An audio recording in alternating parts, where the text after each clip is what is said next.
Hello नमस्कार, welcome to inculcate Learning. So philosophy हम पढ़ रहे हैं जी, specifically western schools of philosophy. जो स्कूल्स इंडियन नहीं हैं तो उनके अलावा जो बच गए वो सारे वेस्टर्न ही हैं जो वहां से ओरिजिनेट हुए हैं। और उन्हीं में एक और स्कूल आता है मार्क्सिज्म का, आपके लिए बहुत इंपॉर्टेंट हो जाता है, कई बार बहुत सारे स्टूडेंट्स के लिए कंफ्यूजिंग भी हो जाता है। तो मैं ट्राई करूंगी, कोशिश करूंगी कि आप लोगों को, मतलब जिसको कुछ नहीं पता मार्क्सिज्म के बारे में, उसको भी ये लेक्चर जो है उसके बाद मार्क्सिज्म की फिलोसफी समझ आ जाए कि वो चाहते क्या हैं। ओके, सो इसमें कोई कंफ्यूजन की स्थिति आपकी बचे ना, ऐसी उम्मीद रहेगी। इस तरीके से एक्सप्लेन करने की मैं कोशिश करूंगी। थोड़ा लंबा हो सकता है लेक्चर। आप अगर इग्नू का मटेरियल देखेंगे तो वहां से आपको एक बहुत अच्छी सी पीडीएफ मिल जाएगी। मैं भी उसी से पढ़ा रही हूं और इनफैक्ट उसमें एक एक वर्ड, एक एक लाइन इतनी इंपॉर्टेंट है कि मैंने उसमें से कुछ कट नहीं किया। पहली बार ऐसा हुआ है कि मैंने एज इट इज कोई पीडीएफ जो है आप लोगों के लिए पीपीटी की फॉर्म में मैं लेके आई हूं, बिकॉज वो बहुत इंपॉर्टेंट और बहुत सिस्टमेटिक तरीके से उन्होंने मार्क्सिज्म की चीजों को रखा है। सो उसी को डिस्कस करेंगे। This is presented by me Raveena. Videos informative लगे तो इनकलकेट लर्निंग को आप लाइक शेयर सब्सक्राइब जो है कर सकते हैं, because it is absolutely free. बहुत सारे स्टूडेंट आजकल अभी भी पूछते हैं कि आपका कोई पेड बैच है या नहीं। सो मैं एक बार और क्लियर कर देती हूँ, जो कॉन्टिन्यूटी में लेक्चर्स देखते हैं उनको तो वैसे पता ही होगा कि मैं कोई भी पेड बैचेस जो है वो नहीं लेती हूँ। जो भी है मैं आप लोगों को इनकलकेट लर्निंग के थ्रू एब्सोल्युटली फ्री में पढ़ाने की कोशिश करती हूँ। सारा मटेरियल नेट का, चीज बाकी और एग्जाम्स का मैंने आप लोगों को प्रोवाइड कर रखा है, सारे लेक्चर्स बना रखे हैं। और मेरा कोई टेलीग्राम चैनल भी नहीं है जहां पे मैं नोट्स प्रोवाइड करती हूँ, ऐसा कुछ नहीं है। आपको जो मिलेगा सिर्फ यूट्यूब पे ही इनकलकेट लर्निंग के चैनल पे मिल जाएगा। ओके जी, सो मार्क्सिज्म को डिस्कस करते हैं। चलिए, मार्क्सिज्म। अब कार्ल मार्क्स, ये जर्मन फिलोसोफर थे। इनके आइडियाज से रिलेटेड जो भी चीजें होती हैं, यूजुअली इनकी फिलोसफी को या इनके आइडियाज को हम मार्क्सिज्म से रिलेट करते हैं। लेकिन इसका मतलब ये नहीं है कि सिर्फ इन्हीं के आइडियाज को हम मार्क्सिज्म बोलते हैं। ओके, सो नाम इनके पीछे, क्योंकि मेजॉरिटी ऑफ आइडियाज इनके होंगे, बट ऐसा नहीं है कि सिर्फ कार्ल मार्क्स के ही आइडियाज को हम मार्क्सिज्म की फिलोसफी में पढ़ते हैं। सो एक्सक्लूसिवली इनके आइडियाज डेफिनेटली इसमें नहीं है। इसमें मार्क्स के, फ्रेडरिच एंगल्स के या और भी जो इनके सपोर्टर्स थे जिनको हम मार्क्सिस्ट बोलते हैं, क्योंकि वो मार्क्स के सपोर्टर थे, बट उनके आइडियाज थोड़े बहुत तो अलग हो सकते हैं ना। सो उनके आइडियाज को मिला जुला के हम बोलेंगे कि ये मार्क्सिज्म की फिलोसफी है। सो हमें ये समझ आना चाहिए कि मेजर जो मेजोरिटी ऑफ आइडियाज हैं, सो प्रीडोमिनेंटली इन्हीं के आइडियाज हैं कार्ल मार्क्स के, इसलिए इसको मार्क्सिज्म बोला जा रहा है। अदरवाइज सिर्फ इन्हीं के आइडियाज नहीं है। मार्क्सिज्म एक लिविंग फिलोसफी है जी। मार्क्सिस्ट थिंकर्स जो हैं वो कॉन्टिन्यूअसली कंट्रीब्यूट, जो होता है ना, contributing to the philosophy of Marxism, उसमें कंट्रीब्यूट करते हैं। कंटिन्यूटी में रिसर्च और चीजें चलती रहती हैं। बट मार्क्स जो है वो डेड हो गए, लेकिन मार्क्सिज्म अभी भी जिंदा है, इसलिए हम इसको लिविंग फिलोसफी भी बोल देते हैं। Marxist philosophy existed even before the birth of Karl Marx. तो कार्ल मार्क्स के जन्म से पहले भी मार्क्सिस्ट फिलोसफी एग्जिस्ट करती थी। तो बट क्योंकि उससे पहले और लोग थे ना, इसीलिए ये जो डेविड मैकलन है, इन्होंने 3 वॉल्यूम्स लिखी हैं मार्क्सिज्म पे। एक मार्क्सिज्म कार्ल मार्क्स से पहले का, एक थॉट्स जो कार्ल मार्क्स के थे, और एक मार्क्सिज्म कार्ल मार्क्स के बाद का। So it's like a situation की जो चीजें, मतलब आपके मरने से तो कुछ रुक नहीं रहा है ना, आपके पहले भी कुछ चीजें थी, आप हैं तब कुछ चीजें, और आप नहीं होंगे तब भी कुछ चीजें, कुछ थॉट्स एग्जिस्ट करते होंगे। सो वही सिचुएशन यहां पर है। सिमिलरली एक पॉलिश थिंकर है लेस्जेक कोलाकोव्स्की, इन्होंने भी 3 वॉल्यूम्स लिखी हैं मार्क्सिज्म की। सो इससे आपको मार्क्सिज्म का आइडिया हो गया होगा, बट आपको मेजरली इस स्लाइड से ये समझ आ जाना चाहिए कि कार्ल मार्क्स के पहले भी मार्क्सिज्म एग्जिस्ट करता था और बाद में भी एग्जिस्ट करता है। पहले उनके दौरान भी एग्जिस्ट करता था, बट इसमें मेजॉरिटी प्रीडोमिनेंटली इनके आइडियाज हैं, लेकिन एक्सक्लूसिवली सिर्फ इनके आइडियाज नहीं है। दो तरीके की चीजें हम इसमें पढ़ेंगे। जो मार्क्सिज्म है, मार्क्स जो है वो किस फिलोसफी को सपोर्ट करते हैं, वो सोशलिज्म की फिलोसफी को सपोर्ट करते हैं। तो ये क्या बोलते हैं, 2 तरीके की चीजें यहाँ सोशलिज्म एग्जिस्ट करता है। एक जो कार्ल मार्क्स से पहले जो अर्ली सोशलिस्ट थिंकर्स थे, कार्ल मार्क्स उनको यूटोपियन सोशलिस्ट बोलते हैं। तो ये कार्ल मार्क्स की टर्म है कि वो अपने से पहले, मतलब खुद के जो आइडियाज हैं, खुद का जो सोशलिज्म है, उसको वो साइंटिफिक सोशलिज्म बोलते हैं। और उनसे पहले जो एग्जिस्ट करते थे, जिन्होंने आइडियाज दिए, जिन्होंने चीजें बताई, सो उनको क्या बोलते हैं, ये यूटोपियन सोशलिस्ट बोलते हैं। ठीक है, they were utopian because their diagnosis of the life social ills was correct, but उनकी जो रेमेडी थी वो सही नहीं थी। तो वो यूटोपियन इसलिए थे कि उन्होंने चीजें तो सही, प्रॉब्लम तो सही निकाली थी कि ये प्रॉब्लम हो रही है, लेकिन उसका जो सोल्यूशन था, उसकी जो रेमेडी थी, वो कार्ल मार्क्स के अकॉर्डिंग वो सही नहीं कर रहे थे। वो इम्प्रैक्टिकेबल थे, यानी जो उन्होंने रेमेडी निकाली थी वो प्रैक्टिकल नहीं थी, वो एक इमेजिनेशन थी, देखा जाए तो वो पूरे होने के चांसेस थे ही नहीं, इसलिए उनको यूटोपियन। तो यूटोपियन वही फिलोसफी, यूटोपियन का मतलब ही अगर आप देखेंगे ना, यूटोपिया या यूटोपियन, सो वो उसका मतलब वही होता है कि एक इमेजिनेटरी वर्ल्ड या एक ऐसी चीज जो पॉसिबल नहीं है रियल लाइफ में। ओके, तो जो वर्ड है, वर्ल्ड आएगा, ये वर्ड आएगा, वर्ड यूटोपिया जो है वो ड्राइव किया गया है जी थॉमस मूरे की नॉवेल यूटोपिया से। उनकी नॉवेल का नाम था थॉमस मूरे की, जहां से यूटोपिया वर्ड लाया गया। यूटोपिया क्या होता है, एक इमेजिनरी आइलैंड होता है जहां पे सोशियो इकोनॉमिक और पॉलिटिकल सिस्टम एग्जिस्ट करते हैं और वो परफेक्टली एग्जिस्ट करते हैं, जबकि हमें पता है कि परफेक्ट कोई भी चीज नहीं हो सकती। लेकिन यूटोपियन का मतलब ही ये है, क्योंकि तभी तो उनकी रेमेडी को रॉन्ग बता रहे हैं कार्ल मार्क्स, कि उन्होंने प्रॉब्लम्स तो सही सॉर्ट आउट की थी, प्रॉब्लम सही निकाली थी, ढूंढी अच्छे से थी, लेकिन उनका सोल्यूशन जो था उसमें दिक्कत थी। तो उसमें दिक्कत यही थी, इसलिए इसको यूटोपियन जो है वर्ड हम दे रहे हैं, यूटोपियन सोशलिज्म। और जो इस सोशलिज्म को फॉलो करते थे, मानते थे, उसको यूटोपियन सोशलिज्म और सोशलिस्ट। ठीक है जी। और परफेक्ट क्यों बोल रहे हैं, क्योंकि वहां पर कोई एक्सप्लॉयटेशन नहीं था, किसी का शोषण नहीं हो रहा था, सब लोग बहुत हैप्पी थे।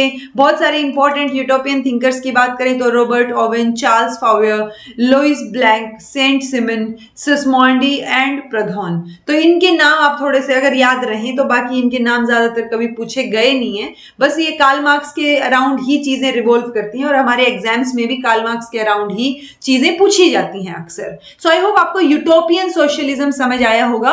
जो कार्ल मार्क्स से पहले सोशलिस्ट थे, जो उनकी थिंकिंग थी, वो कार्ल मार्क्स उसको इम्प्रैक्टिकल मानते हैं, इसलिए उसको यूटोपियन सोशलिज्म बोल रही हैं। कार्ल मार्क्स का जो सोशलिज्म है, जो उनके आइडियाज हैं, वो साइंटिफिक सोशलिज्म है। ये साइंटिफिक इसलिए है क्योंकि ये एक इकोनॉमिक इंटरप्रिटेशन प्रोवाइड करता है हमें साइंटिफिकली कि क्या क्या चीजें हुई थी, मतलब वो होता है ना किस तरीके से चीजें हुई होंगी। सो हिस्ट्री को देखते हुए ये इकोनॉमिकली इंटरप्रेट करते हैं सारी की सारी चीजों को। ये ना सिर्फ उस एक्सप्लॉयटेशन के कारण को एक्सप्लेन करते हैं कि वो एक्सप्लॉयटेशन क्यों हो रहा था, शोषण क्यों हो रहा था, बट ये उसके लिए एक साइंटिफिक रेमेडी भी प्रोवाइड करते हैं, जिसको हम रेवोल्यूशन बोल रहे हैं, क्रांति बोल रहे हैं, कि scientific remedy of revolution and dictatorship of the proletariat to cure the social ills of exploitation. So जो जहां पर भी आपको प्रोलिटेरिएट वर्ड नजर आए ना, तो इसमें आप मान सकते हैं वो वर्किंग क्लास, जो कि मतलब बहुत पिछड़ा हुआ या गरीब वर्ग आप लगा सकते हैं। ठीक है, अगर मैं ये बोलूं कि कैपिटलिज्म चल रहा है, तो उसमें एक काम देने वाला होगा, जो ओनर होगा आपका कैपिटलिस्ट, ठीक है, OWNER, ओनर, ठीक है, और उसके नीचे जो लोग काम कर रहे हैं, जैसे कॉर्पोरेट सेक्टर में आजकल करते हैं, सो वो वर्किंग क्लास होगी। सो वो वर्किंग क्लास हमेशा पिसती रहती है, हम लोगों ने देखा है, नहीं देखा है तो थोड़ा आसपास देखिए, आपको नजर आ जाएंगे। सो उसका मतलब आप प्रोलिटेरिएट लगा सकते हैं। रोम के अंदर बहुत पहले सबसे बैकवर्ड क्लास जो थी, सबसे पिछड़ा वर्ग जो था, उसको प्रोलिटेरिएट बोलते थे। ठीक है, सो आपको ये समझ आ जाना चाहिए कि प्रोलिटेरिएट का मतलब एक वर्किंग क्लास है, जिनके ऊपर बस काम थोपा जा रहा है, उतने पैसे या वेजेस सैलरी उनको मिल नहीं रही है, बट उनसे काम बहुत लिया जा रहा है, तो उनका शोषण हो रहा है। ठीक है, लेकिन यहाँ पे डिक्टेटरशिप की बात हो रही है। ये वही है डिक्टेटरशिप ऑफ प्रोलिटेरिएट, मतलब उन लोगों ने रिवॉल्यूशन किया, क्रांति की, और उन्होंने कैपिटलिज्म को हटा के खुद वो कुर्सी पे बैठ जाते हैं, वर्किंग क्लास जो है, तो वो डिक्टेटरशिप हो जाएगी उनकी। पॉइंट सिर्फ इतना सा है कि जो साइंटिफिक सोशलिज्म, कार्ल मार्क्स इसको इसलिए बोला जा रहा है, कार्ल मार्क्स के सोशलिज्म को, क्योंकि शोषण क्यों हो रहा है, उसके ट्रू कारण ये बताते हैं, कॉजेस बताते हैं, और उसके बाद एक साइंटिफिक रेमेडी भी प्रोवाइड करते हैं और उस साइंटिफिक रेमेडी में डिक्टेटरशिप ऑफ प्रोलेटेरिएट आएगा, ताकि जो सोशल लेवल पे जो बीमारियां हैं, इल है, जो एक्सप्लॉयटेशन शोषण हो रहा है, वो रोका जा सके। ठीक है, ये it not only offer scientific reason for class division and also struggle in society. तो जब वो क्लास डिवाइड हो गई ना, एक वर्किंग क्लास हो गई और एक जो ओनर लोग हैं वो हो गए, कैपिटलिस्ट हो गए, सो ये दो क्लासेस में डिवाइड कर रहे हैं। सो जहां पर भी आप देखेंगे दो क्लास आपको नजर आएंगी, एक में हम बोल देते हैं हैव्स और एक में हैव नॉट्स। ठीक है, ये चीज आपको ध्यान रखनी है। ये दो क्लास, अब चाहे आप ये लगा लीजिए कि जो फ्यूडल लॉर्ड थे उनकी और जो नौकर होते थे उनकी लगा लीजिए, पीजेंट्स, जो पीजेंट्स बोल देते हैं उनको, आगे पढ़ेंगे हम ये सारी चीजें। ठीक है, सो वो लगा लीजिए, या फिर जो वर्किंग क्लास है और कैपिटलिस्ट हैं वो लगा लीजिए। तो वो सारी चीजें ही दो हिस्सों में डिवाइड आपको नजर आएंगी। सो ये उसको भी एक्सप्लेन करते हैं कि क्लासेस कैसे डिवाइड हो गई, कैसे उन दोनों का आपस में स्ट्रगल चल रहा है, कॉन्फ्लिक्ट चल रहे हैं। अल्टीमेटली ये बोलते क्या है कि हमें एक क्लासलेस और एक्सप्लॉयटेशन लेस सोसाइटी बनानी है, और वो कैसे बनाई जाए ये उसकी भी बात करते हैं। ओके, सो आपको समझ आ गया होगा कि यूटोपियन सोशलिज्म और साइंटिफिक सोशलिज्म में क्या फर्क है। जो कार्ल मार्क्स से पहले एग्जिस्ट करता था वो यूटोपियन सोशलिज्म था, जो कार्ल मार्क्स की आइडियाज हैं, जो कार्ल मार्क्स का सोशलिज्म है, उसको हम साइंटिफिक सोशलिज्म बोलते हैं। ऐसे ही दो और टर्म आपको नजर आएंगी, एक है इवोल्यूशनरी सोशलिज्म, एक है रिवोल्यूशनरी। नाम से भी आपको पता चल रहा होगा, इवोल्यूशनरी मतलब इवोल्यूशन से आ रहा है सोशलिज्म। ओके, यानी सोशलिज्म मतलब सोसाइटी में एक ऐसी स्टेज लेके आना जहां पर सब लोग बराबर हैं और सोशल लेवल पे सबके ह्यूमन वेलफेयर की बात हो रही है। सो इवोल्यूशनरी सोशलिज्म बोलता है कि रिवोल्यूशन, क्रांति की, हिंसा की, इन सब चीजों की हमें जरूरत नहीं है, ये हिंसा को ओपोज करते हैं। और इवोल्यूशन क्या होता है, धीरे धीरे होता है ना, जैसे ह्यूमन बीइंग भी तो बंदर से इवोल्व हुए हैं ना, सो वो बंदर से ह्यूमन बीइंग बनने में ग्रेजुअली टाइम तो लगा है ना, उसी टाइम की ये बात कर रहे हैं कि evolutionary socialism does not believe in revolution and wants to attain socialism through peaceful means. तो बिल्कुल पीसफुल तरीके से, शांतिपूर्वक तरीके से हमें सोशलिज्म लेके आना है, और उसका एक ही रास्ता होता है इवोल्यूशनरी सोशलिज्म, यानी इवोल्यूशन से ही आएगा वो। वॉयलेंट रिवॉल्यूशन को जो है ये अपोज करते हैं, ये सब्सक्राइब नहीं करते इसको, डिक्टेटरशिप ऑफ प्रोलेटेरिएट को, and advocate a peaceful democratic transition. मतलब जो क्लासेस डिवाइड हो गई है ना, उसके बाद जो रिवॉल्यूशनरी सोशलिज्म है या जो साइंटिफिक सोशलिज्म है कार्ल मार्क्स वाला, वो बात करते हैं कि डिक्टेटरशिप आनी चाहिए किसकी, प्रोलेटेरिएट की। यानी जब क्रांति आएगी तब वर्किंग क्लास जो है बिल्कुल सड़कों पे उतर के क्रांति करेगा, उसके बाद जो अमीर लोग थे उनको नीचे गिरा के वो खुद कुर्सी पे बैठ जाएंगे, जो वर्किंग क्लास था। ये डिक्टेटरशिप है प्रोलेटेरिएट की, यानी वर्किंग क्लास की। ओके, तो इवोल्यूशनरी जो सोशलिज्म है वो इसको भी सपोर्ट नहीं करते। क्यों नहीं सपोर्ट करते, वो बोलते हैं कि आपको क्लास जो डिवाइड हो रखी है ना, उससे ऑब्वियसली हमें एक क्लासलेस सोसाइटी में तो जाना है, लेकिन हमें बिल्कुल शांतिपूर्वक तरीके से जाना है, हमें क्रांति नहीं करनी है। Okay, so Fabian socialism, guild socialism, democratic socialism, ये इवोल्यूशनरी सोशलिज्म के पार्ट रहे हैं। इनको हम various types of socialism, evolutionary socialism बोल सकते हैं। अब ये इवोल्यूशनरी था, तो रिवोल्यूशनरी क्या होगा, रिवोल्यूशनरी इसके एग्जैक्ट ऑपोजिट होगा कि जब क्लास स्ट्रगल हो रही है, यानी जब वो वर्किंग क्लास और जो नीचे मतलब ऊपर वाले जो लोग हैं, एम्प्लॉई और एम्प्लॉयर, तो उनके बीच में जो कॉन्फ्लिक्ट हो रहा है, स्ट्रगल हो रही है, रिवोल्यूशन हो रहा है, और उसके बाद जाके जो वर्किंग क्लास है, प्रोलेटेरिएट है, उनकी डिक्टेटरशिप आ रही है, उसमें बिलीव करता है रिवॉल्यूशनरी सोशलिज्म। ये पीसफुल तरीके में बिलीव नहीं करते, ये वायलेंट हैं। पीसफुल रिवॉल्यूशन जो है वो कॉन्ट्राडिक्ट है इनके एग्जैक्ट ऑपोजिट है जो इवोल्यूशनरी है हमारा। ठीक है, मार्क्सिज्म जो है वो generally identified the revolutionary Marxism is generally identified with the socialism of Karl Marx. जो मैंने आपको बताया कि रिवॉल्यूशनरी जो है वो साइंटिफिक सोशलिज्म के साथ ही चलता है। तो एक और वर्ड आएगा सिंडिकलिज्म, ये भी एक टाइप है रिवॉल्यूशनरी सोशलिज्म का। जैसे कार्ल मार्क्स का नाम है, ऐसे ही नाम के पीछे आप जो है इज्म लगा देते हैं, तो वो एक तरीके से कोई ना कोई फिलोसफी बनती हुई चली जाती है। अगर बेसिक प्रिंसिपल्स की बात करें मार्क्सिज्म के, तो मार्क्सिज्म के ये बेसिक प्रिंसिपल्स हैं: dialectical materialism, historical materialism, theory of surplus value, class struggle, revolution, dictatorship of the proletariat, communism और थियरी ऑफ एलिनेशन। अब इनको शुरू करने से पहले ये सारी चीजें हमें डिटेल में पढ़नी है, बट मैं आपको एक छोटी सी स्टोरी बताती हूँ। उस स्टोरी के दौरान ही आपको यही सारी चीजें, मतलब उसी स्टोरी में आपको यही सारी चीजें फिट होती हुई नजर आएंगी। सो पॉइंट ये है जी, एक ए इंसान है, मान लो कोई भी है, अरुण है मान लो, ठीक है। ये क्या कर रहे हैं, ये एम्प्लॉयर है, मतलब एंटरप्रेन्योर लगा लो आप, ठीक है। ये आपको एम्प्लॉयमेंट दे रहे हैं, ठीक है। किसको एम्प्लॉयमेंट दे रहे हैं? बी से बकासुर को एम्प्लॉयमेंट दे रहे हैं ये, ठीक है।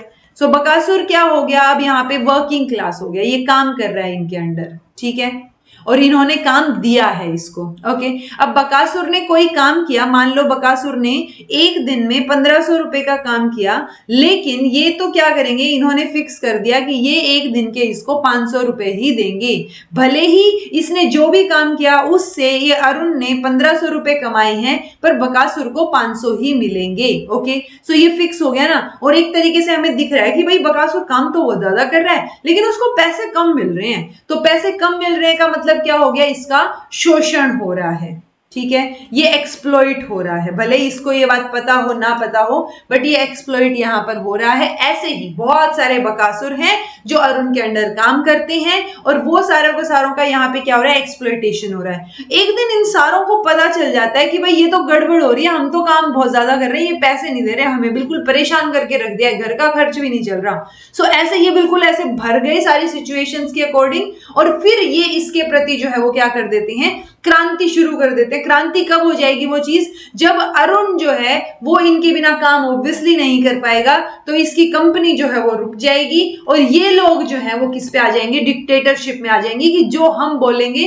तो जो बकासुर बोलेगा वही होएगा, वो सिचुएशन आ जाएगी, ठीक है। सो ये क्या हुआ, ये रिवॉल्यूशन हुआ। रिवॉल्यूशन के तरीके से ये जो प्रोलिटेरिएट थे, ये जो इसकी क्या आ गई, डिक्टेटरशिप आ गई। पहले क्या थी, अरुण की डिक्टेटरशिप थी, जिसको हम यूजुअली कैपिटलिज्म बोल देते हैं, ठीक है। और क्योंकि एक के ही हाथ में थी पावर, अब बहुत सारों को हाथ में या मेजॉरिटी के हाथ में आ गई चीजें। सो वो क्या है जी, डिक्टेटरशिप ऑफ प्रोलिटेरिएट है। जो बकासुर ने इनके खिलाफ किया था, अरुण के खिलाफ, वो क्या था, वो रिवॉल्यूशन था। उससे पहले जो बकासुर को कम पैसे मिल रहे थे और अरुण जो है वो ज्यादा कमा रहा था उनसे, वो एक तरीके से स्ट्रगल हो रही थी कि बकासुर परेशान था पर बोल नहीं पा रहा था, और वो एक स्ट्रगल चल रही थी इन दो क्लासेस के बीच में, ठीक है।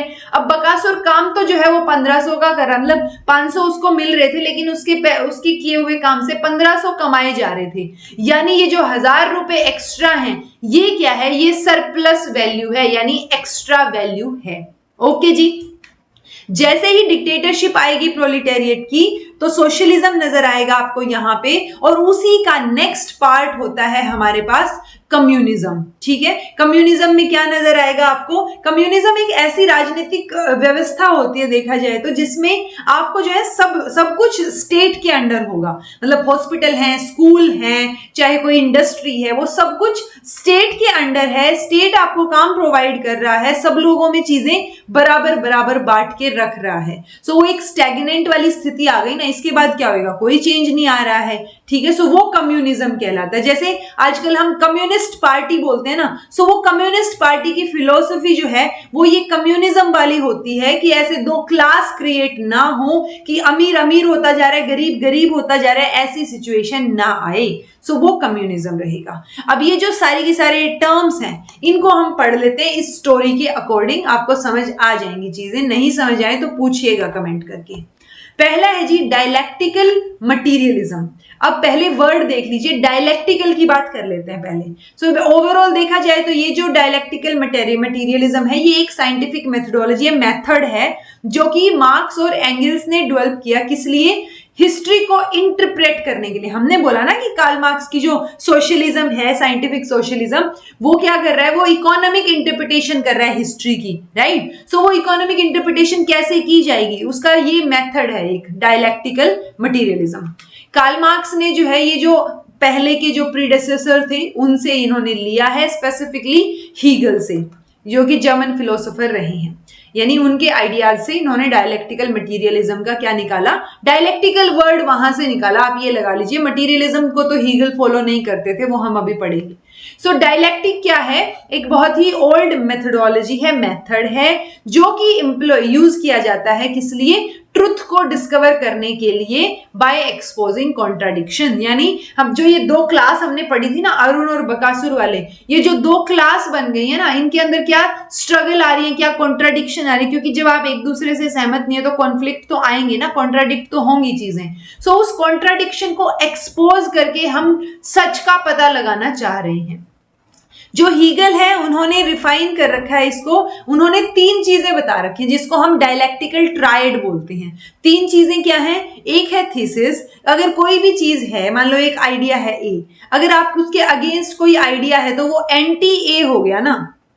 सेम यहां पे है, अगर एक थीसिस है तो दूसरी एंटी थीसिस है, और एंटी थीसिस और थीसिस से मिलजुला के एक पॉइंट पे क्या बनेंगे, कोई चीज सिंथेसाइज की जाएगी तो वो सिंथेसिस हो जाएगा। ठीक है, इसको अभी अच्छे से समझ आ जाएगा आपको ये स्लाइड के एंड तक। तो ये जो तीन पार्ट है ना, थीसिस, एंटीथीसिस और सिंथेसिस, ये हीगल बात करते हैं इनकी, और इन्होंने इसको ये डायलेक्टिकल ट्रायड बोलते हैं। ठीक है, प्रोग्रेस या ग्रोथ जो है वो एक डायलेक्टिकल प्रोसेस से होगी। हम बोल तो रहे डायलेक्टिकल एक मेथड है, ठीक है, साइंटिफिक मेथड है। किसी भी स्टेज पे आप कहीं पर भी देख लीजिए, अगर घर में मम्मी पापा हैं या आप बच्चे हैं, तो जो मम्मी बोल रही है हो सकता है बच्चा उससे सहमत ना हो, तो वो कॉन्ट्राडिक्ट कर गए एक दूसरे से, राइट। तो ये जो कॉन्ट्राडिक्शन हर जगह आपको नजर आते हैं ना, ग्रोथ की हर स्टेज पे आपको कुछ ना कुछ टकराव नजर आएंगे, कॉन्ट्राडिक्शंस नजर आएंगे, कॉन्फ्लिक्ट नजर आएगा। इसकी वजह से कुछ ना कुछ चेंजेस होते रहेंगे।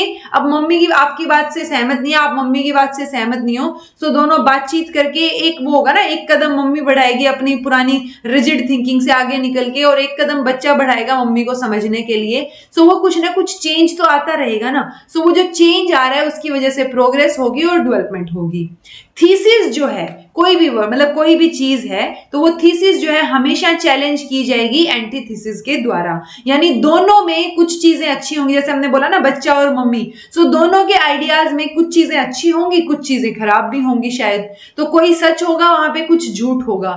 तो जो ट्रुथ है वो तो परमानेंट होता है, लेकिन फॉल्सहुड जो गलत चीज है वो ट्रांजिटरी होती है, यानी कुछ टाइम तक ही चल पड़ेंगे। झूठ के पैर नहीं होते ना, हम बोलते हैं कि झूठ के पैर नहीं होते, कितनी दूर तक चलेगा। तो अब इन दोनों चीजों में जो थीसिस और एंटीथीसिस थी, दोनों में कुछ ना कुछ सच है, कुछ ना कुछ झूठ है।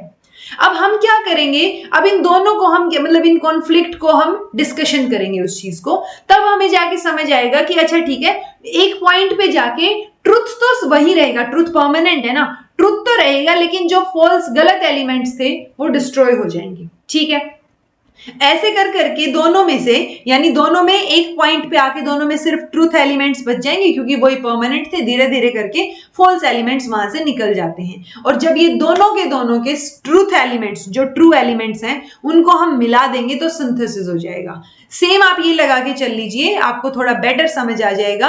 अगर थीसिस बोल रही हूं तो मान लीजिए एक बिल्कुल ऐसे यंग लड़का है, ठीक है, जिसके अपने आइडियाज हैं, अपने थॉट्स हैं, या गर्ल लगा लीजिए, वट एवर इट इज, या कोई भी थर्ड जेंडर लगा लीजिए। थीसिस और एंटीथीसिस, एंटीथीसिस मतलब मम्मी लगा लीजिए, चलो मम्मी जो है उनके अपने व्यूज हैं और बच्चों के अपने व्यूज हैं। ठीक है, अब बच्चे कोई चीज बोल रहे हैं कि मम्मी जो है बिल्कुल टेक्नोलॉजी नहीं समझते और कुछ कुछ बोले जा रहे हैं। ठीक है, उसमें से कुछ चीजें शायद सही भी होंगी, कुछ चीजें गलत होंगी। ऐसे ही मम्मी जो चीजें बोल रही है उनमें से भी कुछ चीजें सही होंगी, कुछ चीजें गलत होंगी। टाइम के साथ साथ एक दूसरे को समझते हुए, कॉन्ट्राडिक्ट करते हुए, दोनों में सही चीजें बच जाएंगी, और दोनों के आइडियाज को और ट्रू एलिमेंट्स को मिला देंगे तो एक नई आइडियोलॉजी का सिंथेसिस हो जाएगा। और वो सिंथेसिस में बच्चे भी खुश हैं और मम्मी भी खुश है कि चलो ठीक है, सही चल रहा है, तो वो क्या हो जाएगा, सिंथेसिस हो जाएगा। तो ये तीन तरीके हैं एक तरीके से देखा जाए तो, जिसको हम डायलेक्टिकल ट्रायड बोल रहे हैं। Okay, this evolved synthesis during the course of time become a thesis, और उसके बाद मतलब ये होता है ना, ये जो नया सिंथेसिस हुआ है ये आगे चल के एक पॉइंट पे ये भी तो क्या बन जाएगी, थीसिस बन जाएगी ना, क्योंकि हो सकता है आगे जाके जब इन बच्चों के बच्चे हों, उनको ये आइडियाज पसंद नहीं आ रहे हों, राइट, तो उनकी वो क्या हो जाएगी, एंटीथीसिस हो जाएगी। फिर ये अपने बच्चों के साथ मिला के कुछ नया प्रोड्यूस करके सिंथेसिस करेंगे, वो आगे जाके फिर से थीसिस हो जाए। तो ये साइकिल जो है वो चलती रहेगी। ठीक है, तो ये थीसिस एंटीथेसिस सिंथेसिस की साइकिल चलती रहेगी जब तक हम परफेक्शन की स्टेज तक नहीं पहुंच जाते। सो ये एक तरीका है आपका आगे पता करने का, चीजों को इंटरप्रेट करने का। ओके जो हम बोल रहे हैं ना कि ये बहुत ओल्ड मेथोडोलॉजी है, तो डायलेक्टिक जो है एक मेथड है बेसिकली। अब बात आती है मटीरियलिज्म की। अब हमने ये तो देख लिया कि कार्ल मार्क्स ने हीगल से जो है, जो कि जर्मन फिलोसोफर थे, उनसे ये डायलेक्टिक वाला आइडिया उठाया और वो हीगल ने 3 चीजों की बात कर रखी थी, थीसिस, एंटीथीसिस और सिंथेसिस। लेकिन हीगल जो है वो मटीरियलिज्म को फॉलो नहीं करते। ठीक है, सो ये जो इवोल्यूशनरी प्रोसेस हमने पढ़ा, इस पे एक आएगी कि ऐसा कोई फॉल्स एलिमेंट होगा नहीं और वहां पे जाके जो है सारे के सारे फॉल्स एलिमेंट डिस्ट्रॉय हो जाएंगे, अल्टीमेटली एक ट्रुथ बच जाएगा जो मैंने अभी अभी आपको पढ़ाया।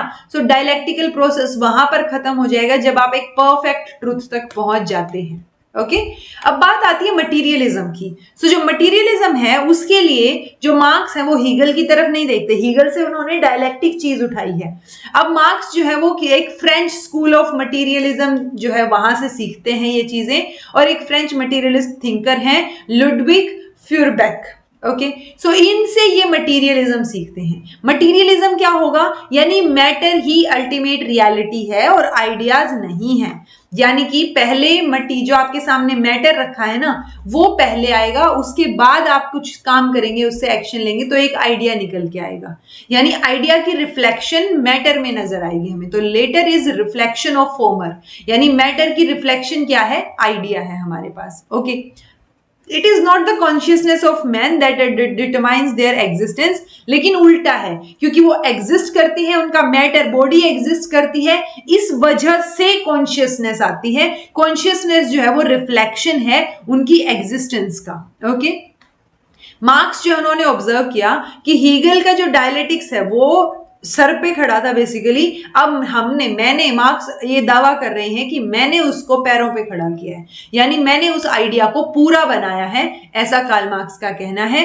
हीगल जो है उन्होंने डायलेक्टिकल वर्ड, हमने बोला था ना डायलेक्टिकल वर्ड मार्क्स ने हीगल से लिया है। सो डायलेक्टिकल आइडियलिज्म को डेवलप किया था हीगल ने, और आइडियलिज्म में क्या है, आइडिया ही सब कुछ है, अल्टीमेट चीज आइडिया है। ओके जो सबसे ज्यादा मैटर करेगा हमारे लिए, ना कि मैटर्स। ओके सो यहाँ पे मार्क्स ने बस इसको रिप्लेस कर दिया, ये जो आइडिया था ना जिसको हीगल फॉलो कर रहे थे डायलेक्टिकल आइडियलिज्म को, सो इन्होंने इसको डायलेक्टिकल मटीरियलिज्म बना दिया, आइडिया को मैटर से रिप्लेस कर दिया, जिसमें ये खुद क्लेम करते हैं कि भाई वो पहले तो आधा अधूरा आइडिया था, मैंने उसको सही किया है। ओके तो ये कार्ल मार्क्स का डायलेक्टिकल मटीरियलिज्म है।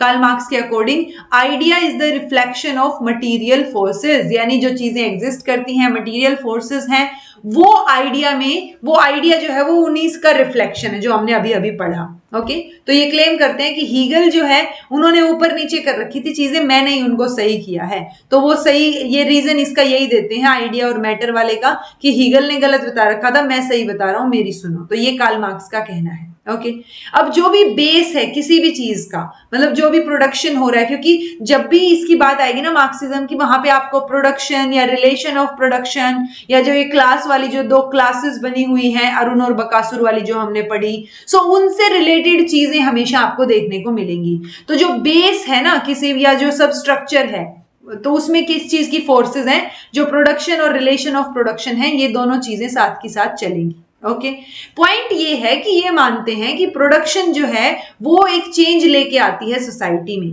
तो ये बोल रहे हैं कि society, polity, religion, moral values, norms, ये सारी चीजें जो हैं ये इस सुपर स्ट्रक्चर का पार्ट है और ये शेप करते हैं प्रोडक्शन को। बट उल्टा भी सच होता है। ओके सो आई थिंक आपको ये समझ आ गया होगा कि डायलेक्टिकल का मतलब क्या है और मटीरियलिज्म मार्क्स जो है वो क्यों बोल रहे हैं। ऐसे ही है हिस्टोरिकल मटीरियलिज्म। तो हिस्टोरिकल मटीरियलिज्म एक एप्लीकेशन पार्ट है डायलेक्टिकल मटीरियलिज्म का, जब आप हिस्ट्री को इंटरप्रेट करते हैं। हमने बोला था ना कि इकोनॉमिक इंटरप्रिटेशन करते हैं ये हिस्ट्री की। सो वो एक किस तरीके से करते हैं, वो हिस्टोरिकल मटीरियलिज्म हो रहा है लेकिन डायलेक्टिकल मटीरियलिज्म के तरीके से हो रहा है। ठीक है, यानी रास्ता क्या है, मेथड क्या है, डायलेक्टिकल मटीरियलिज्म का है। सो ये वर्ल्ड हिस्ट्री को 4 स्टेजेस में डिवाइड कर देते हैं।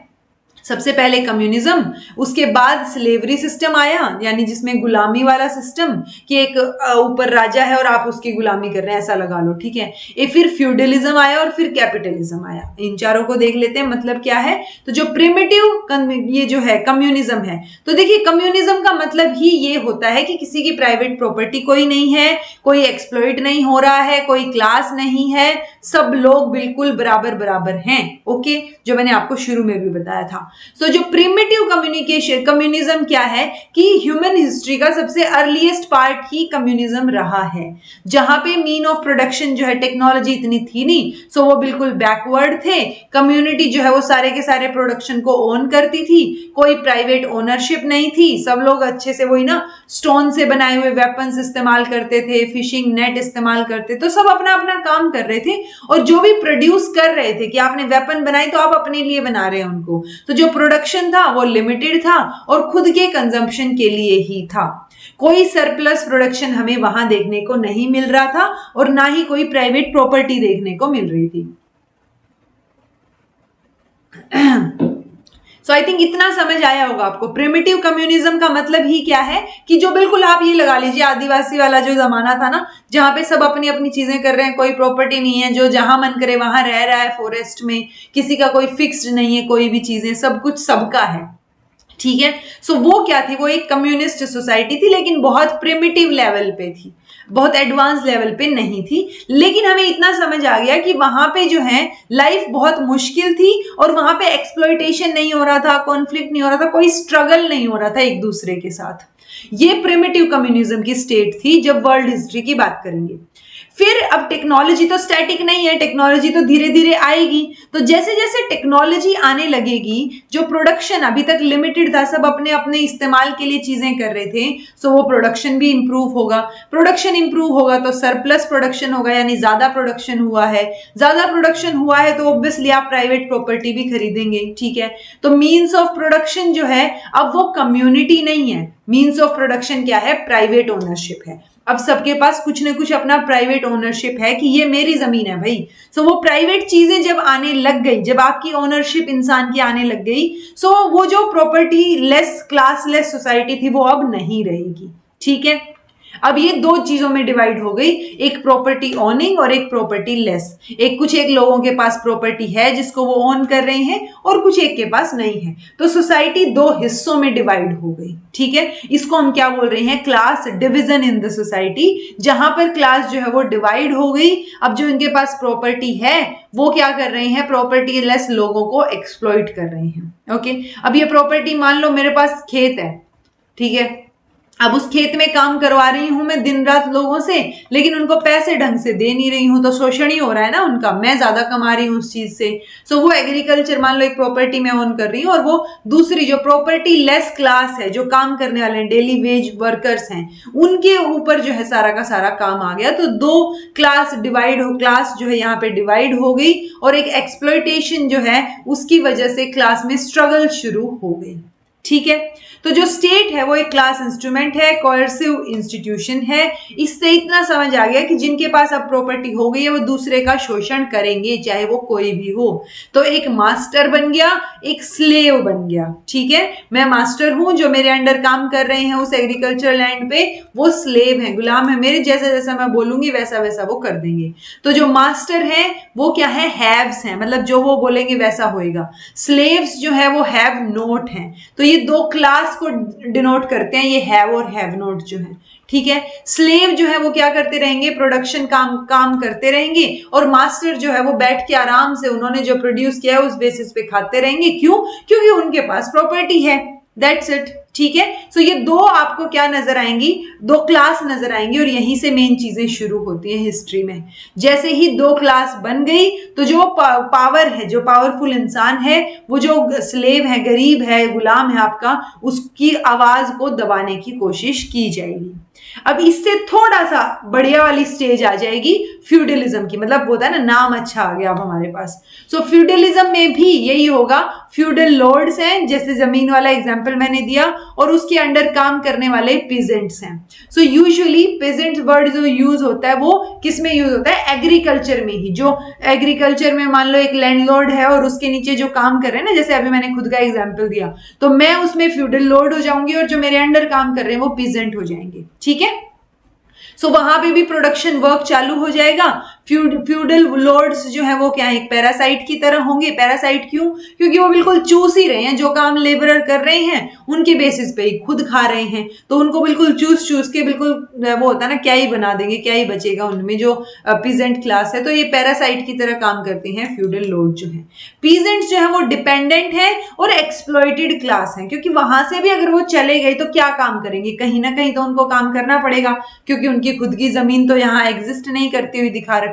सो पीजेंट्स जो है वो डिपेंडेंट है और इसीलिए वो एक्सप्लॉइटेड क्लास है, जहां पर लॉर्ड्स जो है वो डोमिनेंट है और एक्सप्लॉइटिंग क्लास है, यानी जो एक्सप्लॉइट कर रहे हैं, शोषण कर रहे हैं सामने वाले का। ठीक है, सो पहले हमने क्या पढ़ा, सबसे पहले प्रिमिटिव कम्युनिज्म पढ़ा, फिर हमने क्या पढ़ा, स्लेव सिस्टम पढ़ा, और स्लेव सिस्टम ये गुलामी वाले सिस्टम के बाद हमने पढ़ा फ्यूडलिज्म। ठीक है, सो वो फ्यूडलिज्म, और फ्यूडलिज्म से अगली चीज आती है कैपिटलिज्म। ठीक है, थोड़ा स्टाइलिश वर्ड आ गया हमारे पास। अब आजकल के जमाने में आप कैपिटलिज्म यूज कर देते हैं, क्योंकि आजकल तो खेतों में जाके वो फ्यूडलिज्म वाली चीज बच नहीं रखी ना, गुलामी वाली चीज भी नहीं बच रखी। सो अब क्या बच रखा है, अब बच रखा है कि कॉर्पोरेट सेक्टर। सो आप कॉर्पोरेट सेक्टर में देखेंगे कि एक वर्किंग क्लास होगी जो काम कर रही होगी, और दूसरे जो है वो बिना वर्किंग, मतलब जो काम दे रहे हैं आपको। सो उस सिस्टम को हम कैपिटलिज्म बोल देते हैं। फ्यूडल मोड को कैपिटलिस्ट मोड ने जो है रिप्लेस कर दिया है। सोसाइटी के नाम अलग अलग दे दिए, अब इनको हम बोर्गियस और प्रोलिटेरिएट बोल रहे हैं। प्रोलिटेरिएट वही जो वर्किंग क्लास में कब से बोल रही हूँ वही, और बोर्गियस मतलब जो काम करवाते हैं आपसे, जो आपके ऊपर हैं, बॉस हैं आपके। ओके, उनका वही अपना मीन ऑफ प्रोडक्शन रहेगा। प्रोलिटेरिएट क्लास जो है वो प्रोडक्शन करेगी, ठीक है, और वो उसको बेचेंगे, फिर जो पैसा आएगा उसमें से थोड़ा सा उनको दे देंगे, बाकी खुद रख लेंगे।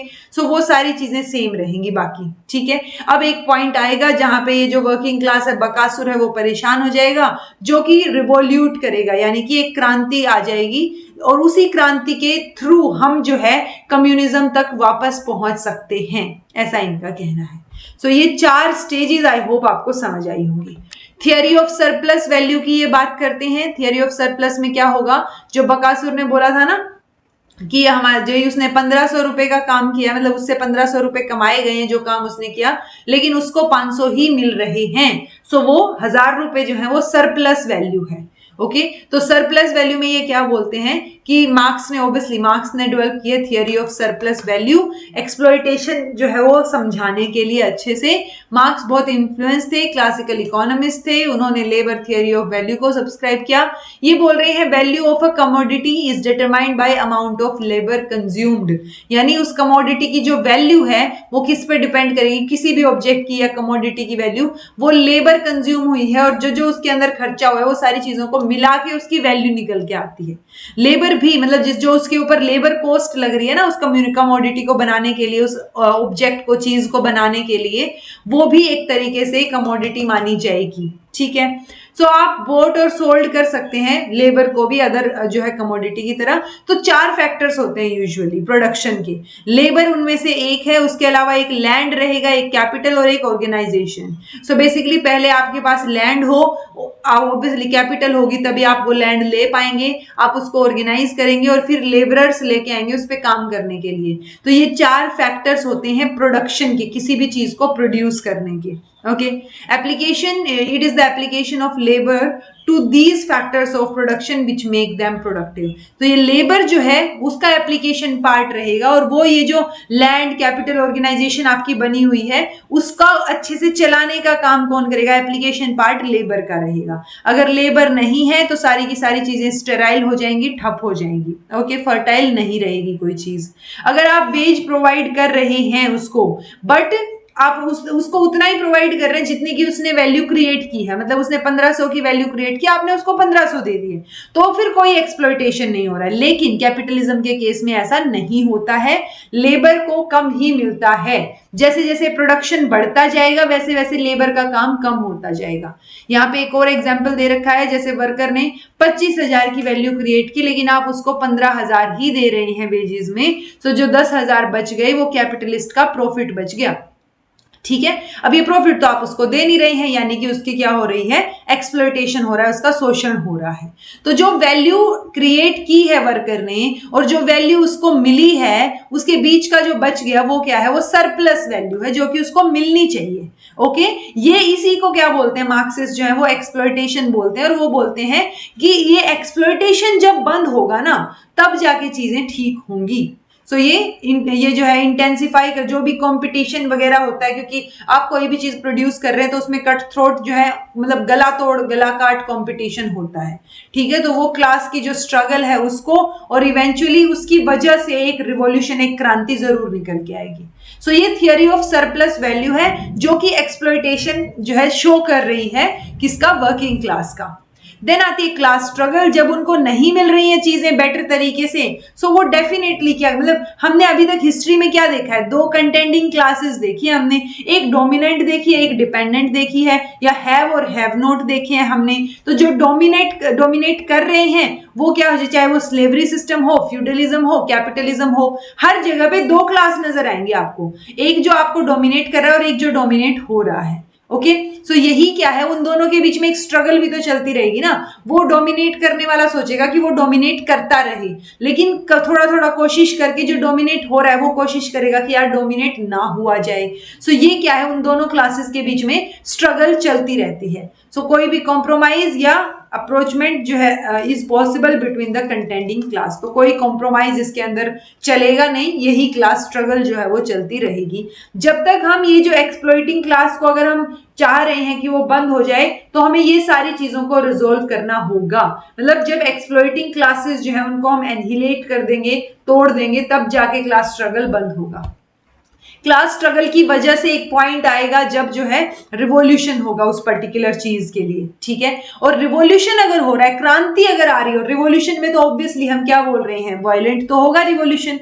सो रिवॉल्यूशन अगर आ रहा है तो सोशल चेंज भी आएगा, यानी revolution is the indispensable midwife of social change, यानी सोशल चेंज तो फिर आना ही आना है। फ्यूडल रिवॉल्यूशन जो है वो क्या करता है, स्लेवरी सिस्टम को एंड पे ले आता है, और जो क्या बोलते हैं, ये कैपिटलिज्म आ रहा है वो फ्यूडल को क्या कर देता है, खत्म कर देता है। सो ऐसे ही चीजें क्रांति के थ्रू चलती रहेंगी जब तक की चीजें सही नहीं हो जाती। ओके, जो प्रोलिटेरियन रिवॉल्यूशन है, यानी जब कैपिटलिस्ट क्लास आ गई, उसके अंदर जो प्रोलिटेरिएट है वो रिवॉल्यूट करेंगे, यानी वो अपोज करेंगे उस पर्टिकुलर चीज का, तब जाके चीजें बेटर होनी शुरू होंगी। ठीक है, रिवॉल्यूशन जो है वही रिजोल्व करता है कॉन्ट्राडिक्शंस को, और रिवॉल्यूशन विल नॉट टेक, अगर रिवॉल्यूशन नहीं हुआ तो कोई कॉन्ट्राडिक्शन सोसाइटी में होगा नहीं। अगर after proletarian revolution there will not be any further revolution, क्योंकि सबके हाथ में चीजें हैं, बराबर बराबर होंगी अगर मेजोरिटी के हाथ में चीजें आ गई तो। ठीक है, रिवॉल्यूशन जो है उसको आप एडवांस नहीं कर सकते, पोस्टपोन नहीं कर सकते, वो धीरे धीरे जब आनी होगी वो क्रांति तभी आएगी। डिक्टेटरशिप जो है जब प्रोलिटेरिएट की आ जाएगी, मतलब एक स्टेज जब आए जब ये प्रोलिटेरिएट जो है, जो वर्किंग क्लास है, वो बिल्कुल क्रांति ले आए और खड़े होकर अपनी आवाज उठाए, तब जाके उनकी डिक्टेटरशिप आएगी। और वही एक इवेंचुअली एक तरीका है जिसकी वजह से हम कम्युनिज्म तक पहुंच सकते हैं, और कम्युनिज्म ही अल्टीमेट गोल होता है मार्क्सिस्ट फिलोसफी का। डिक्टेटरशिप कब आएगी, ये जो प्रोलिटेरिएट रिवॉल्यूशन है उसकी वजह से डिक्टेटरशिप आ जाएगी उनकी। ठीक है, अब डिक्टेटरशिप में भी क्या होगा, मतलब कोई ना कोई तो है ना गद्दी पे, ऐसा तो नहीं है कि अब सब लोग बराबर बराबर अब सारे ही गद्दी पे बैठ गए, ऐसा तो नहीं होगा। गद्दी पे तो कोई ना कोई बैठा है, और जो भी उस गद्दी पे बैठा होगा ना, जो भी उस चेयर पे बैठा है, हाईएस्ट चेयर पे, वो हमेशा अपने आप को उस चेयर पे बनाए रखने के लिए बाकी लोगों को एक्सप्लॉइट करेगा ही करेगा।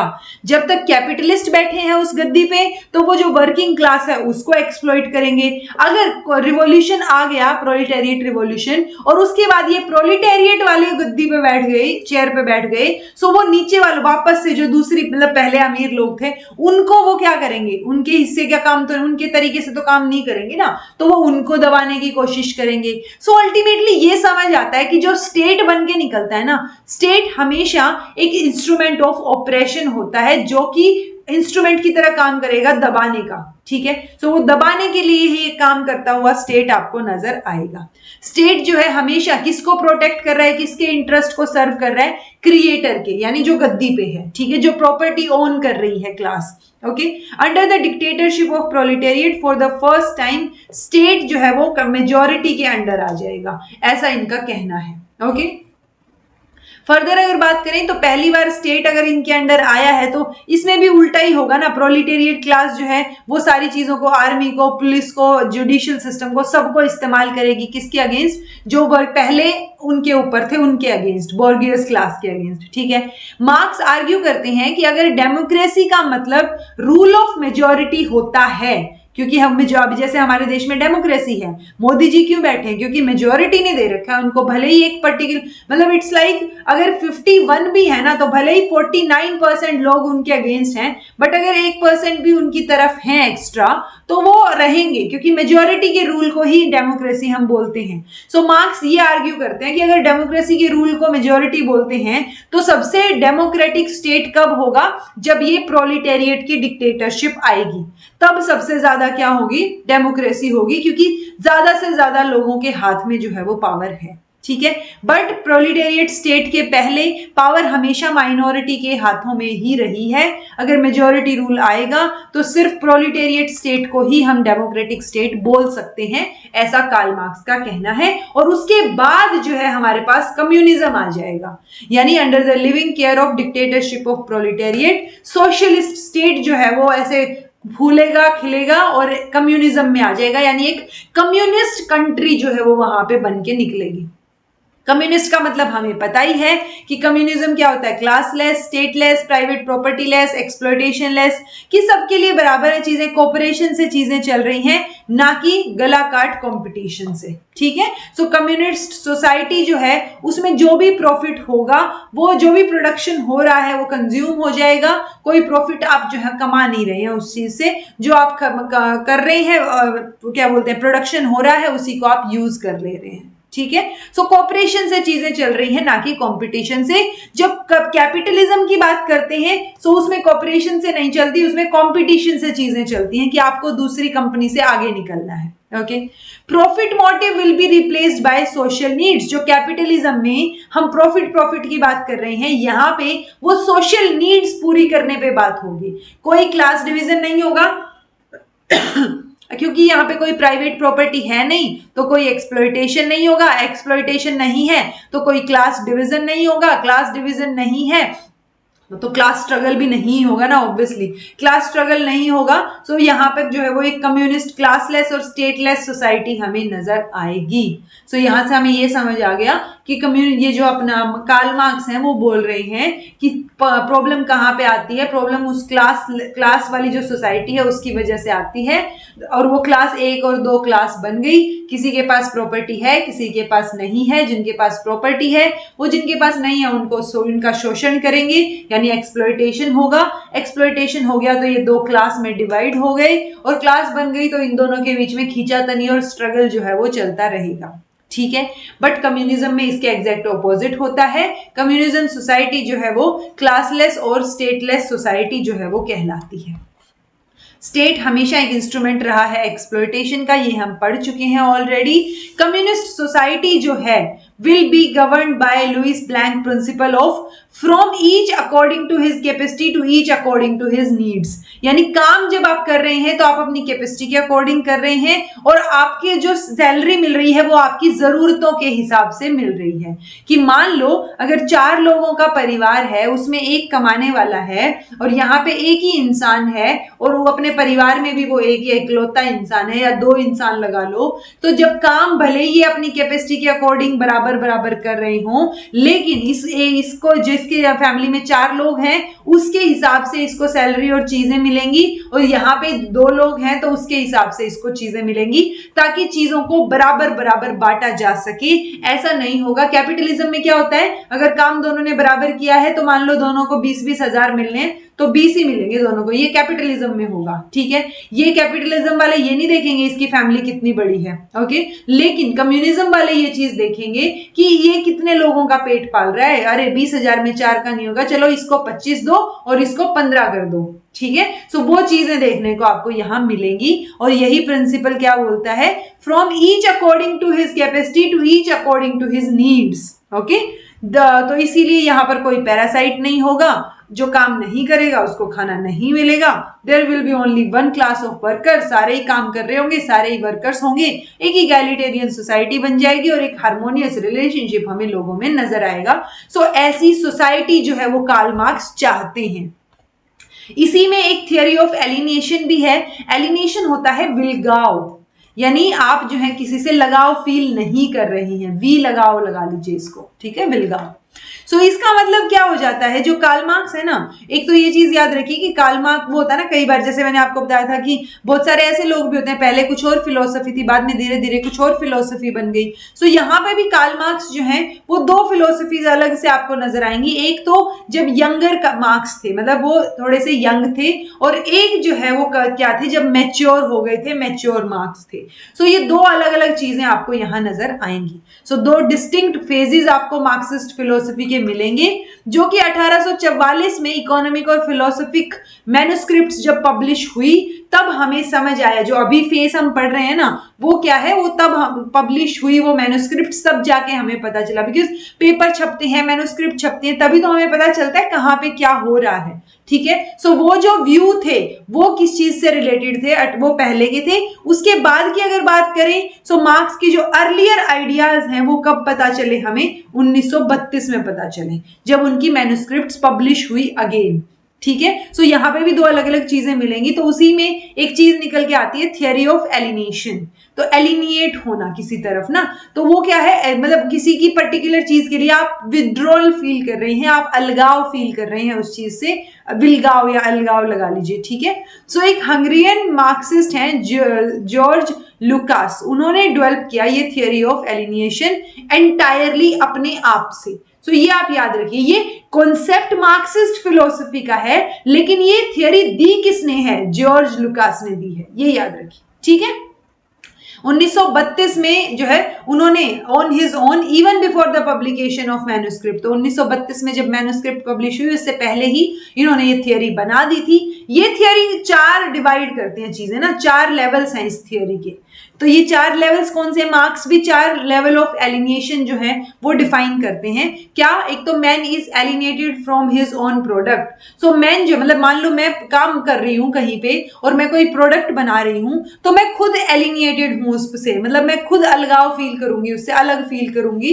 क्यों, क्योंकि जो काम आप कर रहे हैं, मान लो किसी फैक्ट्री में कोई काम कर रहा है, कोई प्रोडक्ट बना रहा है, लेकिन वो डिसीजन कैसे होगा, कहां पे वो प्रोडक्ट जाएगा, कैसे वो प्रोडक्ट बनेगा, वो सारी चीजें तो नहीं पूछी जाती वर्कर से, वर्कर का तो कोई रोल है ही नहीं। तो वर्कर ऑटोमेटिकली उस प्रोडक्ट से क्या है, एलिनिएटेड फील करेगा, जो कि उसने खुद बनाया है। ओके, एलिनेटेड फील करेगा नेचर से, क्योंकि वो जो मतलब होता है ना, जब आप किसी फैक्ट्री में काम कर रहे होते हैं तो आपको एक फिक्स्ड मोनोटोनस काम करना होता है रूटीन में। आपने बहुत बार रील्स वगैरह भी देखी होंगी, उनमें क्या दिखाया गया होता है कि एक इंसान अगर उसका ये काम है कि ये डब्बा उठा के इधर रखना है तो ये उठा के इधर रखना है, वो यही करता हुआ नजर आएगा आपको। सो एक रूटीन वाला और मोनोटोनस काम हो जाएगा, तो वो अपने नेचर से भी, मतलब क्रिएटिविटी तो होगी नहीं ना, सो वो अपने नेचर से भी अलगाव फील करेगा। ऐसे ही वो दूसरे लोगों से भी अलगाव फील करेगा, क्योंकि कंपटीशन हो रहा है ना, कैपिटलिस्ट है चीजें। Man is alienated from himself, और वो खुद से भी दूर फील करेगा खुद को, क्योंकि आप सेम रिपीट टेलीकास्ट पे वही काम किए जा रहे हो। ठीक है, तो वो रिपीट पे करने की वजह से उसके पास कोई टाइम ही नहीं बचेगा कि वो जो है लिटरेचर, आर्ट, कल्चरल हेरिटेज, इन सब चीजों के बारे में देख पाए। अब चाहे आप ये लगा लीजिए, जो इंसान खुद, क्योंकि मान लो ये तो वर्किंग क्लास की बात कर ली हमने, अब जो वर्किंग क्लास नहीं है, जो एम्प्लॉयमेंट प्रोवाइड कर रहा है, जो बॉस है आपका, वो बॉस भी तो पैसे कमाने की उसका गुलाम हो गया है ना, पैसे का, कि जैसे जैसे बढ़ती जाएंगी चीजें उसका मन करेगा कि और ज्यादा पैसा कमाया जाए। ठीक है, तो जो कैपिटलिस्ट खुद है ना, वो भी वर्कर से कम नहीं बचता, बस फर्क यहाँ पे ये है कि वो पैसे का वर्कर बन जाता है, वो पैसे का गुलाम बन जाता है। जैसे बाकी लोग उसके अंडर काम कर रहे हैं, वो पैसे के अंडर काम कर रहा है, ऐसी सिचुएशन आ जाती है। तो वो भी अपने आप के अंदर खुद को फील नहीं कर पाता, वो भी एलिनिएटेड फील करता है उस चीज से। ठीक है जी। एक है थियरी ऑफ फ्रीडम, जिसमें ये फ्रीडम की बात करते हैं। मार्क्सिज्म जो है वो primarily philosophy of human freedom, कि आप जो चाहें वो कर सके चीजों को। और फ्रीडम की जब भी बात आती है ना, तो वो सिर्फ इतना सा नहीं होता फ्रीडम का मतलब कि आप अपने हिसाब से काम कर रहे हैं और मटीरियल लेवल पे सेटिस्फेक्शन आपको मिल गई है, जबकि जो ओपोजिट सिचुएशंस है ना, जैसे ये एलिनेशन वाली फीलिंग थी, तो इन सबको डिटैच करना, इन सबको रिमूव करना भी अपने आप में एक फ्रीडम होती है। ओके, जो कैपिटलिस्ट सिस्टम है वो कैरेक्टराइज है बाय नेसेसिटी। नेसेसिटी मतलब जरूरत के हिसाब से आप काम कर रही हैं उस चीज में। ठीक है, आपको जरूरी है काम करना, वरना घर नहीं चलेगा आपका। सो वहां पे वो जो नेसेसिटी है वो फ्रीडम के बिल्कुल क्या है, ऑपोजिट है। सो ओवरऑल यहाँ पे फ्रीडम से रिलेटेड चीजें आपको देखने को मिलेंगी। बहुत ज्यादा इस थियरी के बारे में आपको जो है कभी क्वेश्चन आने को मतलब देखा नहीं गया है। थियरी ऑफ एलिनिएशन से तो फिर भी पूछा जा सकता है किससे रिलेट करती है, कौन सी फिलोसफी से रिलेट करती है, किसने दी है ये theory. Otherwise theory of freedom में सिर्फ फ्रीडम की बात की गई है कि फ्रीडम जो है तभी एस्टेब्लिश की जा सकती है जब हम कैपिटलिज्म जो है उसको अबोलिश करें और कम्युनिज्म की स्थिति को लेके आए, कम्युनिस्ट स्टेट हम बनाएं किसी पर्टिकुलर जगह को। ठीक है जी। बहुत क्रिटिकली अगर हम मार्क्सिस्ट फिलोसफी को देखें तो हमें क्रिटिसिज्म भी देखने को मिलेगा। देखिए, हमने क्या बोला कि ये जो मार्क्सिस्ट फिलोसफी है ये बोल रही है दो क्लासेस में डिवाइड हो रहे हैं, हैव और हैव नॉट। लेकिन ऐसा तो नहीं है, ऐसा तो नहीं है कि सिर्फ अमीर और गरीब है हमारी सोसाइटी में, एक मिडिल क्लास भी तो है ना, और कोई क्लियर कट डिवीजन भी नहीं है। उसके अलावा क्लियर कट मतलब वो ऐसे नहीं है ना कि भाई ये अमीर है ये गरीब है, दैट्स इट। तो एक ग्रे एरिया भी तो है ना, एक मिडिल क्लास भी तो एग्जिस्ट करता है, और मेजॉरिटी ऑफ लोग मिडिल क्लास में एग्जिस्ट करते हैं। मार्क्स ने प्रिडिक्ट किया था कि कैपिटलिस्ट क्लास जो है वो नैरो होती जाएगी, जबकि ऐसा नहीं है। अब इनफैक्ट जो मिडिल क्लास है वो स्ट्रेंथन होती जा रही है, बहुत सारे लोग मिडिल क्लास कैटेगरी में आ रही है रादर देन अमीर और गरीब। ठीक है, मार्क्स ने ये भी प्रिडिक्ट किया था कि कैपिटल जो है वो एक जगह पे एक्यूमुलेट हो जाएगी, जैसे अमीरों तक एक्यूमुलेट होती रहेगी। जो हमने पढ़ा था ना कि अरुण के पास जाता रहेगा सारा का सारा पैसा, जो भी प्रॉफिट था, और जो बकासुर है उसको कुछ नहीं मिलेगा। सो वो सिचुएशन अब यहाँ पर नहीं है, अब डिस्पर्स भी हो रही है, जो कि ऑपोजिट है जैसा कि मार्क्स ने प्रिडिक्ट किया था उसके। ओके, सो मार्क्सिस्ट थियरी की जो वो क्लास थियरी वाली जो सिचुएशन है वो यहाँ पे कहीं ना कहीं रॉन्ग प्रूव होती जा रही है, कि दो क्लास नहीं है, यहाँ पे कई सारी चीजें आपको नजर आ रही हैं। मार्क्सिस्ट ने यह भी प्रिडिक्ट किया था कि जो इनहेरेंट कॉन्ट्राडिक्शन है कैपिटलिज्म में, उस कॉन्ट्राडिक्शन की वजह से एक पॉइंट आएगा जब चीजें कोलैप्स हो जाएंगी, लेकिन अभी तक तो नहीं हुआ कुछ कोलैप्स। ठीक है, जबकि जहां पे सोशलिस्ट स्टेट थे, सोशलिज्म था, वो कोलैप्स हो गया रादर देन कैपिटलिज्म वाला। तो कैपिटलिज्म जो है वो क्या है, एक तरीके से बहुत फ्लेक्सिबल है, अडेप्टेबल है, क्योंकि वो अपने हिसाब से सिचुएशन के हिसाब से अडेप्ट करके सर्वाइव कर जाते हैं। तो जो अडेप्टेशन है ना, बहुत बहुत तगड़ी कैपेसिटी है कैपिटलिज्म में अडेप्ट करने की। आप देखेंगे कंपनीज अपने आप को ऐसे तुरंत अडेप्ट करती रहती है कि ये नहीं चल रहा है ये चीज करो, ये नहीं चल रहा है ये चीज करो। सो वो जो अडेप्टेशन है कैपिटलिज्म की, वो एक बहुत बड़ा रीजन है उसके सर्वाइवल का। सो मार्क्स जो है वो यहाँ पे कैपिटलिज्म को असेस करने में करेक्टली असेस नहीं कर पाए, क्योंकि मार्क्सिस्ट फिलोसफी के अकॉर्डिंग एक पॉइंट पे जाके कैपिटलिज्म कोलैप्स हो जाएगा और जो प्रोलिटेरिएट वर्किंग क्लास है वो क्या हो जाएगी, डिक्टेटरशिप में आ जाएगी। लेकिन ऐसा तो आज तक हुआ नहीं है, राइट। मार्क्स के अकॉर्डिंग प्रोलिटेरियन रिवॉल्यूशन जो है वो तभी होगा जब कैपिटलिज्म मैच्योर हो जाएगा। ठीक है, लेकिन यहाँ और ये बोल रहे हैं कि ऐसा कोई चांस नहीं है, बट फ्यूडल जो है, हमारी जो फ्यूडल सोसाइटी है, वहां पर ही हमें ज्यादातर क्रांति देखने को मिली है, पीजेंट रिवॉल्यूशन देखने को मिली है हमें, ठीक है। फ्यूडल के दौरान उनके जो वो होते हैं ना, पीजेंट्स होते हैं या जो फ्यूडल में जो लोअर क्लास होते हैं, उनसे वो ऊपर उठते हुए नजर आए हैं, वो क्रांति लाते हुए नजर आए हैं। कैपिटलिज्म में तो कहीं पे भी क्रांति नजर नहीं आ रही हमें कि प्रोलिटेरियन रिवॉल्यूशन हो रहा है, ऐसा तो हमें देखने को मिला ही नहीं। इनफैक्ट रिवॉल्यूशन ही सिर्फ फ्यूडल सोसाइटीज में देखने को मिला, जैसे रशिया, चाइना, वियतनाम, क्यूबा, ठीक है। तो मेन इश्यू जो का डिबेट का इश्यू है वो दो फैक्शंस हैं, उनमें रशियन मार्क्सिज्म की अगर हम बात करें तो जो रशियन मार्क्सिस्ट हैं वहां पे दो ग्रुप हैं देखा जाए तो। एक है मेंशेविक जो कि लेड करते, किसने लेड किया, प्लेखनोव ने, और एक है बोलेशेविक जो लेनिन लेड करते हैं। लेनिन भी काफी अच्छा खासा नाम है मार्क्सिज्म में, ठीक है। अल्टीमेटली जो ये बोलेशेविक हैं ये प्रिवेल करते हैं मेंशेविक पे, और जो ये मेंशेविक थे यही जो है मार्क्सिस्ट टीचिंग पे, जो क्लासिकल मार्क्सिस्ट टीचिंग थी उनके क्लोज थे। सो हमें यहां से ये देखने को मिला कि जो मार्क्सिज्म बोल रहे हैं वैसी सिचुएशन सोसाइटी में हो नहीं रही है, उससे ऑपोजिट ही कहीं ना कहीं फिर भी नजर आ रही है हमें, ठीक है। सो यहां से जब ये चीजें देखने को मिली ना, तो लेनिन और ट्रॉट्स्की जो रशिया में है, माओ चाइना में, उन्होंने एस्टेब्लिश किया communism in feudal society without going through the process of first जो है एस्टेब्लिशिंग कैपिटलिज्म। क्योंकि मार्क्सिज्म क्या बोल रहा है कि कैपिटलिज्म की स्टेज आएगी, हमने स्टेजेस पढ़ी ना, कैपिटलिज्म की स्टेज के बाद हम बोल रहे हैं कि जब प्रोलिटेरियन रिवॉल्यूशन होगा तब जाके कम्युनिज्म की स्टेज आएगी, लेकिन ऐसा तो नहीं हो रहा। तो ऐसा जो है वो लेनिन और ट्रॉट्स्की ने रशिया में और माओ ने चाइना में, इन्होंने क्या किया, जो इनकी फ्यूडल सोसाइटी थी उससे डायरेक्ट ये कम्युनिज्म की स्टेट पे चले जाते हैं।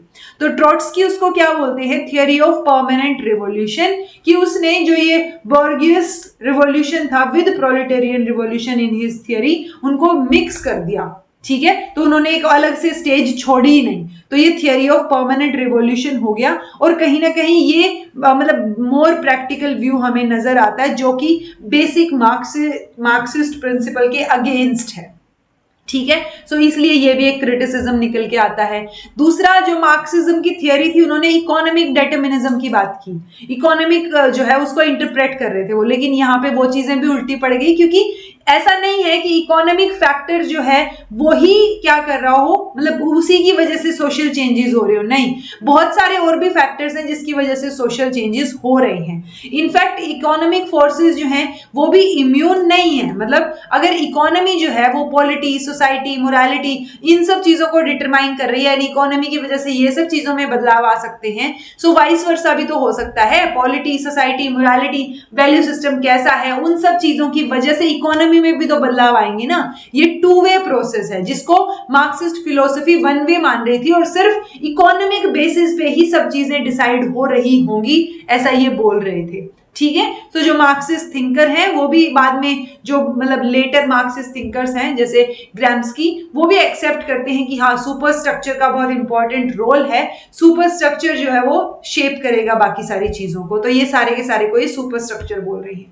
जो मार्क्सिस्ट का जो कॉन्सेप्ट था डिक्टेटरशिप ऑफ प्रोलिटेरिएट और कम्युनिज्म, उसमें भी बहुत सारे फ्लॉज हमें नजर आते हैं। कैसे, अगर प्रोलिटेरियन रिवॉल्यूशन हो जाएगा तो सारी चीजें क्या हो जाएंगी, इक्वल लेवल पे आ जाएंगी, और उसके बाद कोई रिवॉल्यूशन नहीं होगा तो रिडंडेंट हो जाएंगी चीजें। लेकिन ऐसा तो अभी तक नहीं हुआ, हमें बहुत सारी चीजें देखने को मिल रही हैं, जितनी भी सोशलिस्ट सोसाइटी है वो बिल्कुल ऐसे पावरफुल होके खड़ी हैं, वीक होने की बजाय। ये तो बोल रहे थे कि रिडंडेंट हो जाएगी, उसके बाद कुछ आएगा ही नहीं, जितना वो उगाएंगे उतना खा लेंगे और सिचुएशन खत्म वहीं पे। सो वो चीज यहाँ पर अभी तक नहीं आई है। तो जो मार्क्सियन ड्रीम था एक स्टेटलेस सोसाइटी का, वो कभी भी ऐसा देखा नहीं गया कि मतलब इस चीज को रियलाइज नहीं किया जाएगा। ऐसा लगता है कि जो स्टेटलेस सोसाइटी है ना, हमने ये भी तो बोला कि क्लासलेस है बट स्टेटलेस भी है, मतलब उसमें कोई स्टेट ही नहीं होगा, मेजॉरिटी का रूल हो रहा है तो कोई स्टेट है ही नहीं। बट ऐसा नहीं है, स्टेट सोशलिस्ट सोसाइटी में भी होता है और बहुत पावरफुली खड़ा भी रहता है, ठीक है।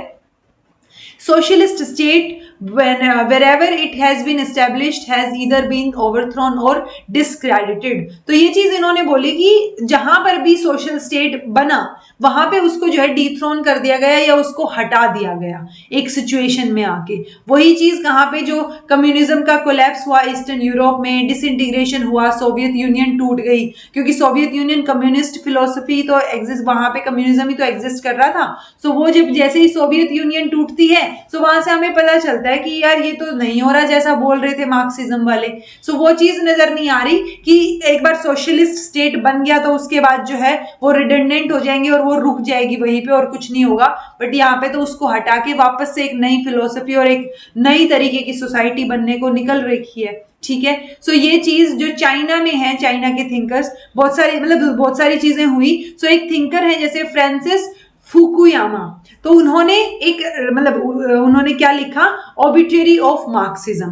तो फुकुयामा ने अपनी एक फेमस बुक है एंड ऑफ हिस्ट्री, उसमें ये प्रोक्लेम किया कि कैपिटलिज्म हमेशा जो है कम्युनिज्म के ऊपर रहेगा और हमेशा कैपिटलिज्म जीतेगा कम्युनिज्म से। ठीक है, so after capitalism there will be no further economic and political evolution. So ऐसा इनका कहना है, फुकुयामा ने ये चीजें बोली हैं। ओके, बट जो कैपिटलिज्म है वो सबसे ज्यादा रैशनल और परफेक्ट सिस्टम होता है, ये इनका कहना है फुकुयामा का, ऑन द बेसिस ऑफ जो भी चीजें इन्होंने देखी ना कि सोवियत यूनियन भी टूट गई, तो जो सोशलिस्ट स्टेट थे जब भी बनने की कोशिश हुई सोशलिस्ट स्टेट की, उनको ओवरथ्रोन कर दिया गया और डिस्क्रेडिट कर दिया गया। ठीक है, सो सोशलिस्ट स्टेट के बाद कुछ नहीं आएगा ऐसा नहीं है जो मार्क्सिज्म ने बोला था।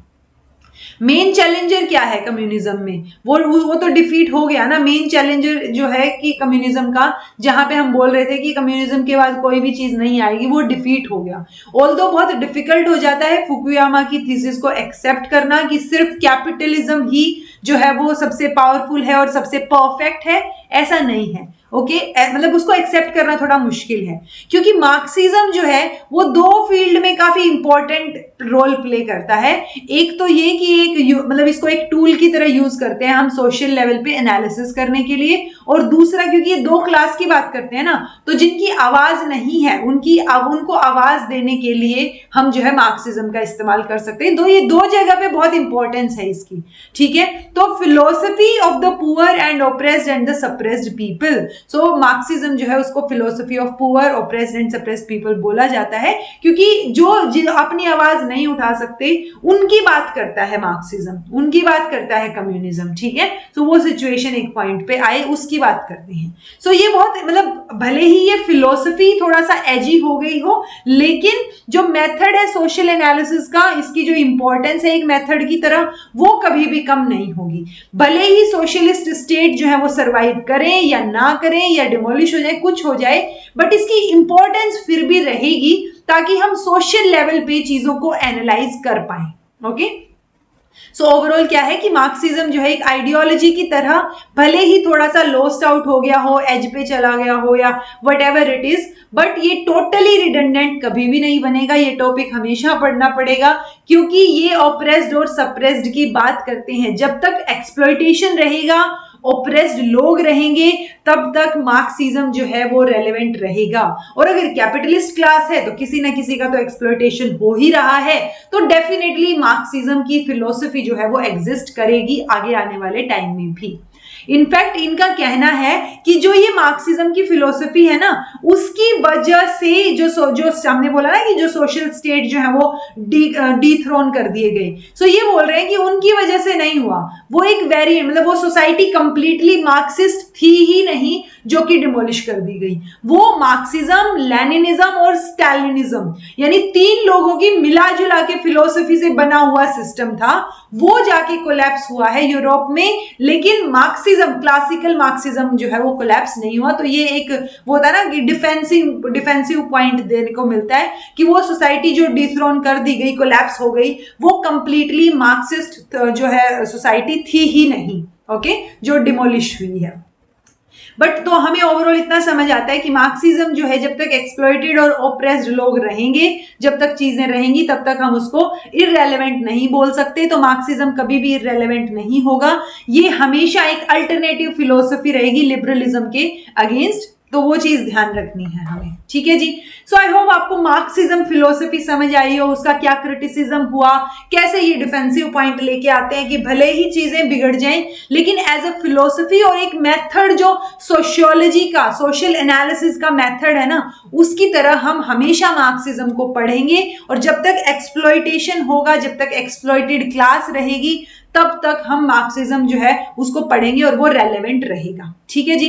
सो आई होप, बहुत लंबा लेक्चर हो गया, आई होप आपको समझ आई हो सारी की सारी चीजें। फिर भी समझ नहीं आया हो तो कमेंट करके पूछ लीजिएगा। समझ आ गया है और आप इतने लास्ट तक आपने लेक्चर सुना है, सो प्लीज डू कमेंट कि आपको समझ आ गया है। This was all about today, thank you so much for watching, be happy, keep smiling, subscribe to inculcate learning because it is absolutely free, and be consistent in your efforts.